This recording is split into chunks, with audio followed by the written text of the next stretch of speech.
اردو شاعری میں کچھ غزلیں ایسی ہیں جو صرف لفظوں کا کھیل نہیں بلکہ زندگی کا پورا فلسفہ بیان کرتی ہیں، اور ایسی ہی ایک غزل ہے شیخ محمد ابراہیم ذوق کی، جو صدیوں سے انسان کے سب سے بنیادی سوالوں سے جوجھ رہی ہے۔ تو آئیے اس کے معنی کی گہرائیوں میں اترتے ہیں۔ غزل شروع ہی ایک ایسے مطلع سے ہوتی ہے جو اب دیکھیں پوری انسانی زندگی کا نچوڑ ہے۔ صرف 2 مصروں میں ذوق نے اس فلسفے کی بنیاد رکھ دی ہے جس پر یہ پوری غزل کھڑی ہے کہ ہم نہ اپنی مرضی سے آتے ہیں اور نہ ہی اپنی مرضی سے چاہتے ہیں۔ تو سب سے پہلے اسی بنیادی فلسفے کو کھول کر دیکھتے ہیں۔ ذوق نے پہلے ہی شعر میں ایک ایسی بحث چھیڑ دی ہے جو سوچیں تو آج بھی بالکل اتنی ہی زندہ ہے۔ سوال یہ ہے کہ ہماری زندگی پر ہمارا اختیار آخر ہے کتنا؟ یہاں ایک بہت دلچسپ بات ہے اور وہ ہے اس مصرے کی ساخت۔ غور کریں، لائی حیات اور قضا لے چلی، ان دونوں جملوں میں ہم فاعل یعنی سبجیکٹ نہیں ہے۔ مطلب زندگی ہمیں لاتی ہے اور قضا ہمیں لے جاتی ہے، ہم خود نہیں آتے یا جاتے۔ یہ 2 ایسے واقعات ہیں جو ہم پر گزرتے ہیں، ہمارے اختیار کے بالکل باہر۔ اور اس بات کو اگلا مصرع بالکل واضح کر دیتا ہے، اپنی خوشی نہ آئے نہ اپنی خوشی چلے۔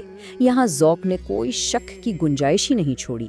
پیدائش اور موت، یہ 2 زندگی کے سب سے بڑے سچ ہیں، اور ان میں ہماری پسند یا مرضی کا کوئی دخل نہیں ہے۔ تو جب یہ طے ہو گیا کہ آنے اور جانے پر ہمارا زور نہیں چلتا، تو پھر اس بیچ کی زندگی کا کیا؟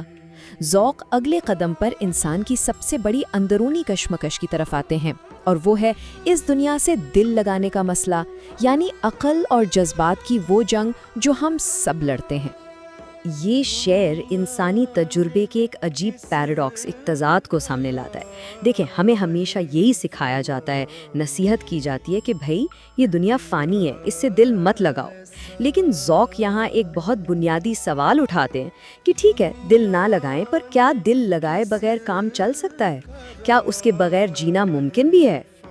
تو مسئلہ یہ ہے کہ یہاں دماغ اور دل آمنے سامنے کھڑے ہیں۔ عقل بار بار کہتی ہے لا تعلق رہو، ڈیٹیچ ہو جاؤ، اس دنیا کی حقیقت کو سمجھو۔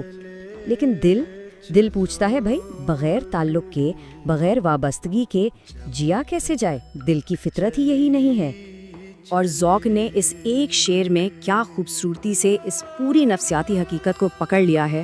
ہم سب جانتے ہیں کہ یہ دنیا عارضی ہے، آنی جانی چیز ہے، لیکن اسی عارضی دنیا میں ایک بامعنی، ایک میننگ فل زندگی گزارنے کے لیے اس سے جڑنا، اس سے دل لگانا بھی اتنا ہی ضروری ہے۔ یہی تو انسان ہونے کا سب سے بڑا تضاد ہے۔ خیر، دل تو لگ گیا دنیا سے، لیکن اس دل لگی کے باوجود ذوق ہمیں ایک اور حقیقت کی طرف لے جاتے ہیں۔ اب غزل کا رخ اس سفر کی طرف مڑتا ہے جہاں سارے ساتھ، سارے رشتے پیچھے رہ جاتے ہیں۔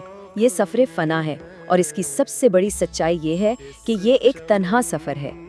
اور ذوق اس بات کو ایک سوال کی صورت میں پیش کرتے ہیں، لیکن یہ وہ سوال ہے جس کا جواب سوال کے اندر ہی چھپا ہے۔ وہ پوچھتے ہیں کہ دنیا نے کس کا راہ فنا میں دیا ہے ساتھ؟ سوچنے والی بات ہے، کیا اس دنیا نے، اس کے لوگوں نے کبھی موت کے راستے پر کسی کا ساتھ نبھایا ہے؟ یہ ایک تلخ حقیقت ہے جس سے کوئی انکار نہیں کر سکتا۔ تو یہ راہ فنا یعنی فنا کا راستہ ہے کیا؟ اس کانسیپٹ کو اگر ہم سمجھیں تو یہ ایک سفر ہے، ایک سفر جو پیدائش کے ساتھ ہی شروع ہو جاتا ہے۔ ہم اس دنیا میں آتے ہیں، رشتے بناتے ہیں، دوستیاں کرتے ہیں، دل لگاتے ہیں، لیکن پھر آہستہ آہستہ انجام کی طرف سفر شروع ہوتا ہے، اور آخر میں وہ جو آخری راستہ ہے وہ ہر کسی کو اکیلے ہی طے کرنا پڑتا ہے۔ تو اس سب کا نچوڑ کیا نکلا؟ نچوڑ یہ ہے کہ دنیا اور اس کے لوگ یہ سب عارضی ساتھی ہیں۔ ہم سفر ہیں لیکن منزل تک کے نہیں۔ جب موت کی دہلیز سامنے آتی ہے تو انسان وہاں بالکل اکیلا کھڑا ہوتا ہے۔ کوئی بھی، چاہے وہ کتنا ہی قریب کیوں نہ ہو، اس دہلیز کو پار کرنے میں ساتھ نہیں دے سکتا۔ اب آتے ہیں غزل کے آخری حصے کی طرف، جہاں ذوق پوری بحث کو سمیٹ کر اپنا ذاتی نتیجہ، اپنا آخری لفظ پیش کرتے ہیں۔ لیکن آخری شعر یعنی مقطع کو سمجھنے سے پہلے ایک چھوٹی سی چیز سمجھنا ضروری ہے، اور وہ ہے تخلص۔ تخلص شاعر کا پین نیم ہوتا ہے، جو وہ غزل کے آخری شعر میں ایک طرح سے اپنے سگنیچر کے طور پر استعمال کرتا ہے اور اپنی بات مکمل کرتا ہے۔ تو پیش خدمت ہے ذوق کا مقطع۔ یہاں وہ اپنا تخلص ذوق استعمال کرتے ہوئے کہتے ہیں کہ ذوق تو اس دنیا کے چمن سے، اس باغ سے اپنی شوق کی ہوا پر سوار ہو کر جا رہا ہے۔ اب میرے جانے کے بعد صبح کی ٹھنڈی ہوا، باد صبا، کہیں بھی چلیں، میری بلا سے مجھے کوئی پرواہ نہیں۔ یہ ایک مکمل لا تعلقی کا اعلان ہے۔ لیکن ایک بات یہاں بہت ضروری ہے، یہ لا تعلقی، تلخی یا غصے سے پیدا نہیں ہوئی، یہ ایک عالمانہ، ایک فلسفیانہ قبولیت ہے۔ ذوق گویا کہہ رہے ہیں کہ میں نے اپنا وقت پورا کر لیا، اپنا کردار نبھا لیا، اور اب میں اطمینان سے جا رہا ہوں۔ میرے بعد دنیا کا نظام جیسا بھی چلے، مجھے اس سے اب کوئی سروکار نہیں۔ یہ ایک بہت ہی ڈگنیفائڈ، ایک باوقار الوداع ہے۔ اور یہی وجہ ہے کہ 19ویں صدی میں لکھی گئی یہ غزل آج بھی اتنی ہی ریلیونٹ ہے، کیونکہ یہ ہمیں زندگی، موت اور اختیار کے ان بنیادی سوالوں پر سوچنے پر مجبور کرتی ہے جن سے ہم شاید روزمرہ کی زندگی میں بھاگتے ہیں۔ یہ ہمیں یاد دلاتی ہے کہ زندگی کی اس حقیقت کو سمجھنا اور پھر اسے وقار کے ساتھ جینا شاید یہی اصل فن ہے۔ تو آخر میں سوال یہی بچتا ہے کہ اس آنی جانی دنیا میں جینے کا ہمارا اپنا فلسفہ کیا ہے؟